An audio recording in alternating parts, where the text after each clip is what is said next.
पंजाबमधील मतपत्रिकेवर झालेल्या स्थानिक स्वराज्य संस्थांच्या निवडणुकीत भाजपचा अक्षरशः सुपडा साफ झालाय। साधारण 2000 वॉर्डपैकी भाजपच्या तब्बल 1142 उमेदवारांचं डिपॉझिट जप्त झाल्याची माहिती मिळते। तर ज्या आम आदमी पार्टीला भाजपने संपवण्याची भाषा केली होती त्या आपने पंजाबमध्ये दणदणीत विजय मिळवलाय। त्या निवडणुका ईव्हीएम मशीनवर न होता मतपत्रिकेवर झाल्या होत्या। नक्की कसा आला पंजाबचा निकाल सांगतो, पण त्याआधी थोडक्यातला नक्की फॉलो करा। पंजाबमधील 8 महानगरपालिका, 75 नगर परिषदा आणि 20 नगर पंचायतींच्या निवडणुकीत सत्ताधारी आपनं एक हाती वर्चस्व राखले।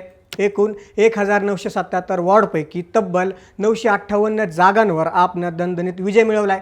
निकालानंतर आपचे नेते मनीष सिसोदिया यांनी दावा केलाय की भाजपच्या 1142 उमेदवारांचं डिपॉझिट जप्त झालंय। आगामी विधानसभा निवडणुकीत सत्ता स्थापनेचं स्वप्न पाहणाऱ्या भाजपला केवळ 172 जागांवर समाधान मानावं लागलं, तर काँग्रेस 397 जागांसह दुसऱ्या क्रमांकावर राहिली। विशेष म्हणजे पंजाबमधील 5 महत्त्वाच्या महापालिकांवर आपने झेंडा फडकवलाय।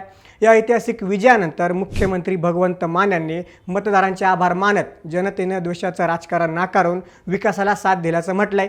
विशेष म्हणजे ही निवडणूक मतपत्रिकेवर झाली होती। मग पंजाबमधील आपच्या या वादळी विजयाबद्दल तुम्हाला काय वाटतं? तुमचं मत कमेंट्समध्ये नक्की सांगा। ही रील शेअर करा आणि अशाच अपडेटसाठी थोडक्यातला नक्की फॉलो करा। बातमी म्हणजे थोडक्यात।